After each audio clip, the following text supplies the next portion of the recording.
नमस्कार, मैं हूं रेणु भाटिया। न्यूज अब भारत में आपका स्वागत है। कठिन हालात में अब नहीं जाएगी सैनिकों की जान। उत्तर प्रदेश वस्त्र प्रौद्योगिकी संस्थान की नई खोज। सीमाओं पर विषम परिस्थितियों में तैनात सेना के जवानों को बचाने के लिए उत्तर प्रदेश वस्त्र प्रौद्योगिकी संस्थान ने एक हाईटेक उपकरण के अनुरूपण की इजाद कर दी है। ये उपकरण सेना के जवानों की वर्दी में फिट किया जाएगा और उच्च तकनीकी द्वारा एक सिग्नल प्रसारित करेगा जो खोजी हेलीकॉप्टर में लगे रिसीविंग उपकरण से संबद्ध रहेगा, जिसके द्वारा ऐसे सैनिकों को बिना समय गंवाए खोजा जा सकेगा। सियाचिन की कठिन परिस्थितियों में लांस नायक हनुमंथप्पा 8 मीटर बर्फ के भीतर दबे थे। ये घटना ज्यादा पुरानी नहीं है। कई दिनों तक बर्फ में दबे होने के चलते उनकी दर्दनाक मौत हो गई थी और उन्हें खोजा नहीं जा सका था। तभी से इस बात के प्रयास जारी थे कि किस तरह ऐसी जगहों पर तैनात हमारे सैनिकों की सुरक्षा की जा सके। कानपुर के उत्तर प्रदेश वस्त्र प्रौद्योगिकी संस्थान ने इसका हल ढूंढ निकाला है और संस्थान के प्रोफेसर और विद्यार्थी इस उपकरण को बनाने के लिए अपनी कमर कस चुके हैं। ये उपकरण सीमा पर विषम परिस्थितियों में तैनात सैनिकों की वर्दी पर लगाया जाएगा, जो स्वतः कार्य करता रहेगा। सबसे बड़ी बात यह है कि मौसम का इस पर कोई भी विपरीत प्रभाव नहीं पड़ेगा। उपकरण का संपर्क खोजी दस्ते के हेलीकॉप्टर में लगे रिसीविंग डिवाइस से रहेगा, जो निरंतर खोए हुए सैनिक की स्थिति की जानकारी देता रहेगा और बहुत ही कम समय में उसे ढूंढकर उस सैनिक की जान बचाई जा सकेगी। सबसे महत्वपूर्ण बात यह है कि मौजूदा जीपीएस या बीकन टेक्नोलॉजी का उपयोग नहीं किया गया है और ना ही रेडियो फ्रीक्वेंसी का उपयोग किया गया है। गौरतलब है कि इन सभी टेक्नोलॉजीज में अक्सर व्यवधान उत्पन्न हो सकते हैं, जबकि सैनिकों की वर्दी में लगी इस डिवाइस से निकलने वाले सिग्नल किसी भी तरीके से बाधित नहीं किया जा सकेंगे। ये एक बड़ी खोज है जिससे हमारे जांबाजों की जान बच जाएगी।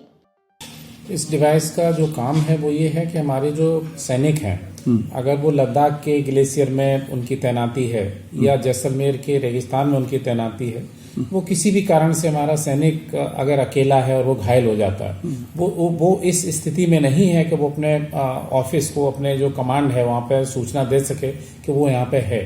तो हम उसको कैसे पहचानेंगे या हमारी जो रिलीफ टीम होगी वो उसको कैसे पहचानेगी वो किस जगह पे है। तो उसकी ड्रेस में कुछ इस तरह की हम लोग डिवाइस लगा देंगे कि वो कैमरों से हम उसको डिटेक्ट कर सकते हैं कि यहाँ पे हमारा सैनिक है।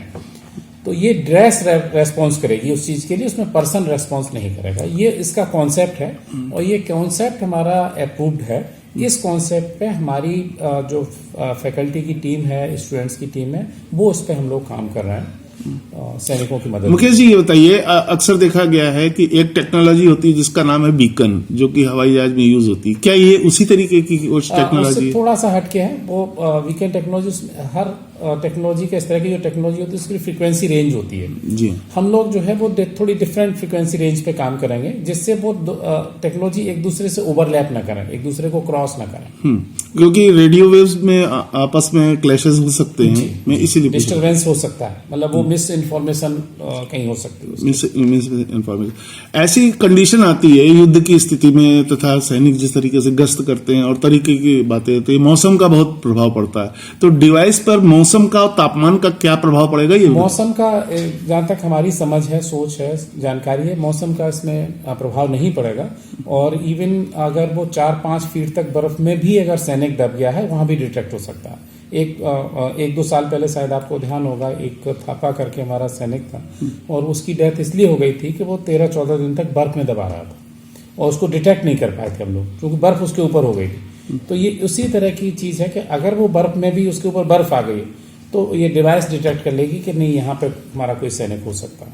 इसके लिए उस सैनिक का मृत होना या जिंदा होना इससे कोई फर्क नहीं, उससे कोई मतलब नहीं, क्योंकि वो ड्रेस काम करेगी, उसमें सैनिक से मतलब ही नहीं। वो उसमें ड्रेस में एक डिवाइस होगी, वेव्स वहां से जाएंगी और वो उससे रिफ्लेक्ट होकर फिर से वापस आएंगी, तो वो उसी जगह पे रिफ्लेक्ट होंगी जहां पे वो ड्रेस होगी, उसमें वो चिप होगी उसकी वजह से।